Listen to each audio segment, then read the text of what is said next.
Hi, everyone. Thanks for joining us again today. I'm Nicole Cheever with Go Diaper Free, and this is episode 229, Shifting from EC to Potty Training. What's the difference? You can find everything I'll talk about today on the show notes over at godiaperfree.com/229. When you're done listening here, head on over, leave us a comment, ask us any questions you have. We always love chatting with you on the blog.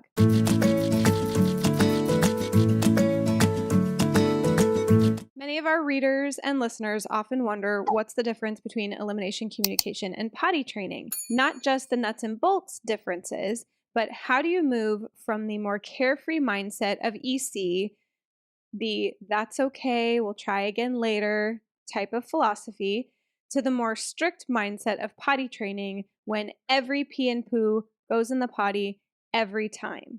This can be a confusing transition for a lot of people, especially when they get to the end of EC and aren't really sure where to go next. It's sometimes hard to decide which is right for you.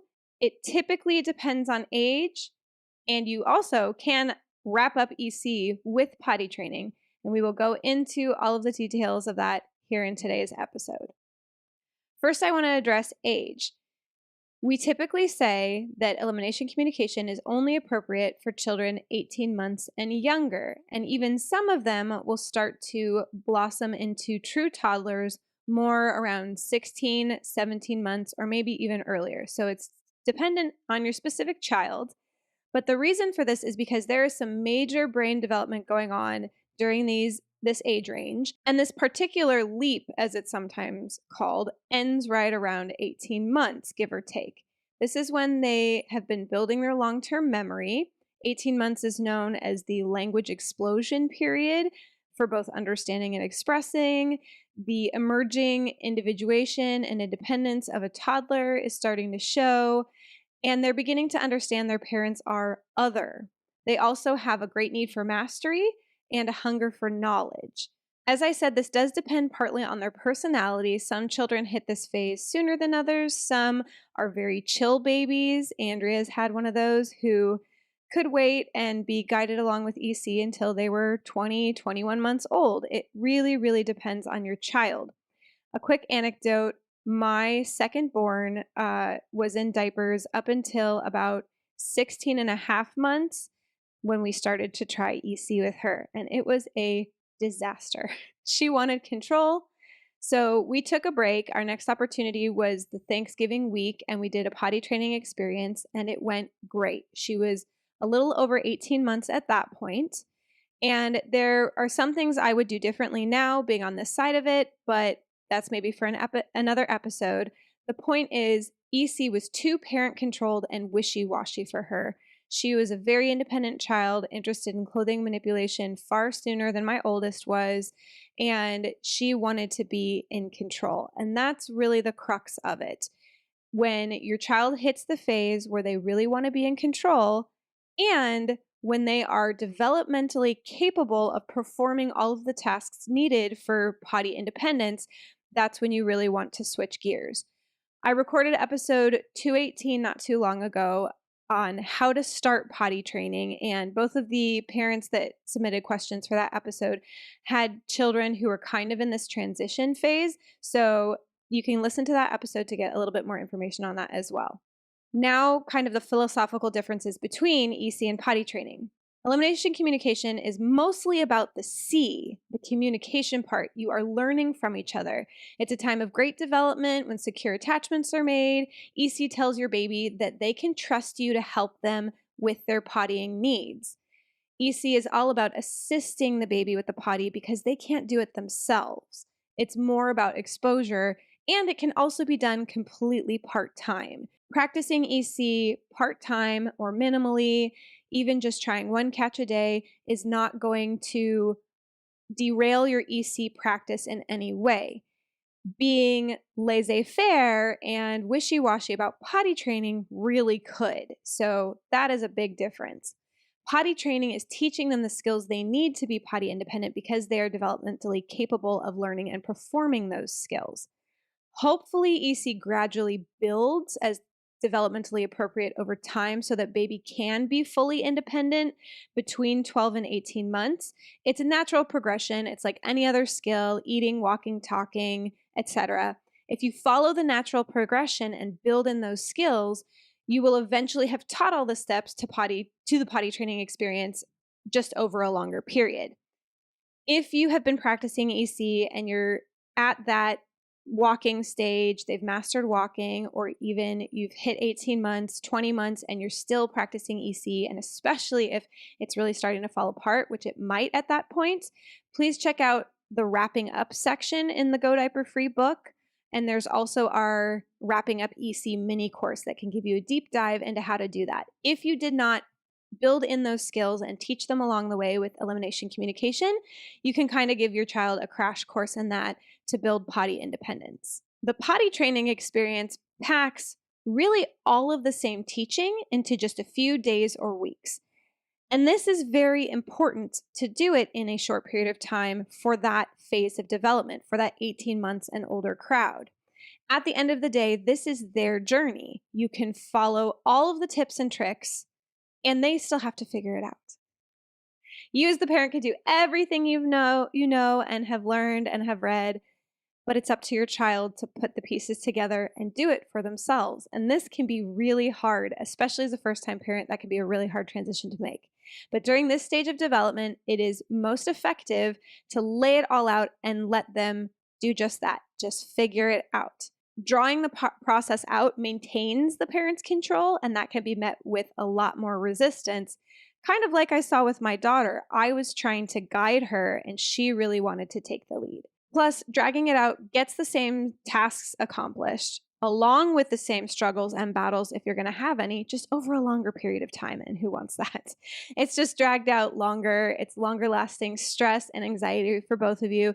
So it is most effective and easiest on both child and caregiver if you do a shorter potty training experience. And that's why the Tiny Potty Training book is written the way it is and helps you to wrap up in anywhere from about a week to a month, depending on how young your child is. When your child is closer to that 18-month mark, it might take a little bit longer. It might be a little bit more involved as far as teaching some of the skills. But if you're working with a 3-year-old, you could probably get it done in a couple of days if you're committed to it. Another theme that often comes up with this is the idea of being gentle. Many people who decide to practice EC also ascribe to gentle parenting, natural parenting, Montessori, and other similar philosophies. Here is where a lot of parents get confused. Gentle does not mean gradual, and it does not mean child-led. A more clear term would be non-coercive. The Tiny Potty Training book teaches you a gentle, or also known as a non-coercive method of potty training. Toddlers need clear boundaries and direction. It helps them feel physically and emotionally safe, and it causes less confusion, and they're able to take more pride in their accomplishment. Pride is key, by the way. More on that in a moment. Gentle means teaching and allowing your child the space to learn, take it in, process, and go through the phases of development without trying to force the issue. You're not going to be using bribes or prizes or consequences. All of these are an effort to maintain control, and in the end of the day, an effort to persuade, or even a more harsh term would be coerce your child into using the potty. So that's one of the things that really gets confused is many people want to do a more gentle approach, and they think that means that they have to take the child's lead with it. It is so key to remember in the toddler phase, your child needs those clear boundaries. They are still going to want to do it themselves, but they need clear and consistent rules. What are your family rules? That might be something to think about before you enter into potty training. How do you communicate them, and how do you encourage everyone in the family to follow them? Do you always sit at the table to eat? Is everyone expected to move their shoes when they enter the house? If you're finding you're having struggles with these kinds of rules and boundaries, it may be best to evaluate those before embarking on potty training with a child 18 months or older. Typically, if you're meeting resistance, having power struggles in any of those areas, it can and probably will spill over into potty training, where you're trying to lay out a new set of rules that's something else for your child to push up against. So how you respond when your child pushes up against boundaries in everyday life is a pretty good predictor of how your child is going to respond and how you are going to respond when they push up against boundaries during the potty training process. Just remember, gentle is firm, firm is gentle.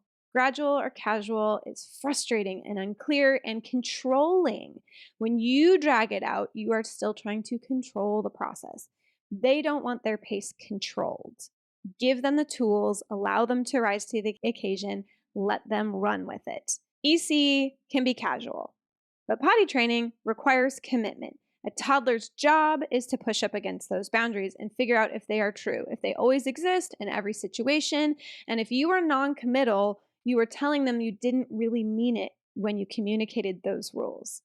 That's when we fall into traps like giving the diaper back for pooping, withholding issues, chronic or medical constipation. None of us wants that. So again, if you're finding that your child is really pushing up against your boundaries, which is their job, and you are having a hard time maintaining them, that is a really important thing to work on before you get into potty training.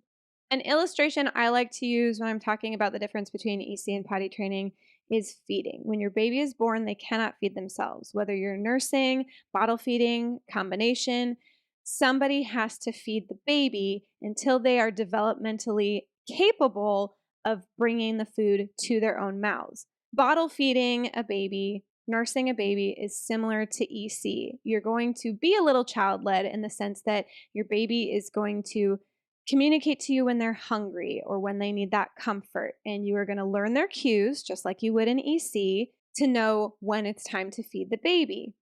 As they get a little older, as you're introducing solids, you're going to start picking meal times for them and presenting them with food and laying down some family rules. Where we eat, do we keep the food on the plate? As they get older, do we use a fork or spoon rather than our hands?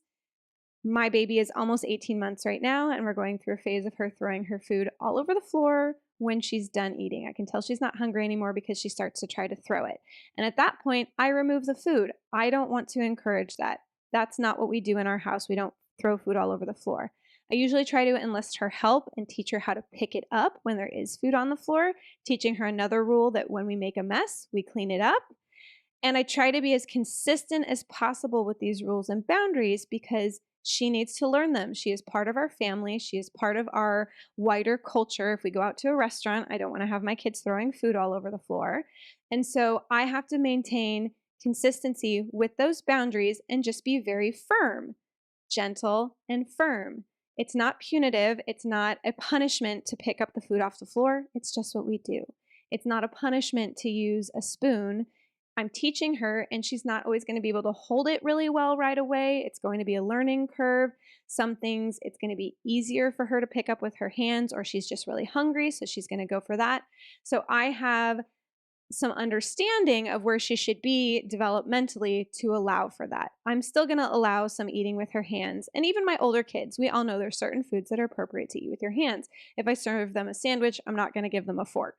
They can use one if they want, but it's not going to be a rule I'm going to maintain. If you think about it like feeding, that might be a little bit easier to understand because I think that's better understood in our culture, that when babies are really young, we have to do all the feeding for them. As they get older, we are going to give them the tools they need to be able to self-feed. Eventually, we're going to be teaching them to make food, and they're going to be setting their own schedule for meal times. So it's a progression, but right around at that 18-month stage, if you haven't already, you will notice that they will start testing the boundaries. They will start throwing the food on the floor and throwing the implements and dumping the bowl and experimenting. And that's going to be the same thing that's going to happen with their potty learning. I mentioned before that pride in their accomplishment is so important. This is really the only way you're going to avoid feeling the need for any kind of reward or extrinsic motivation, as we call it. If their motivation for going potty is coming from outside of them in the form of M&Ms or stickers or a toilet that makes a lot of funny noises when you flush it, whatever it may be, then that's not going to be reliable. That's not a way to maintain this motivation. The only way to maintain motivation is to have it come from within, have it be an intrinsic motivation. And that is built best by allowing them the space to have ownership and find mastery with the task so that they can feel that sense of pride. We talk a little bit about whether or not to celebrate, and Andrea herself has even gone back and forth. My general philosophy is I recommend only celebrating as much as you would with any other developmental milestone. When your baby takes their first steps, you're usually pretty excited. I know I always am. It never gets old for me.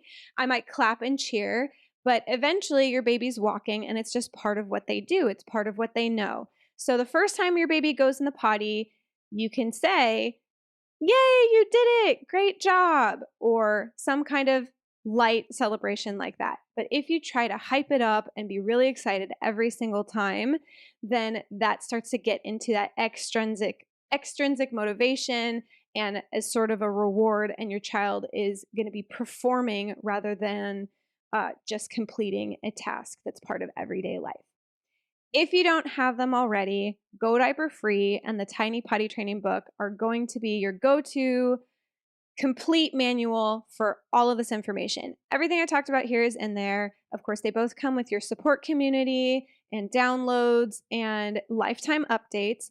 Go Diaper Free, actually, I believe both of them come with the hybrid plan. There is sort of an in-between if you've got a young toddler between 12 and 18 months.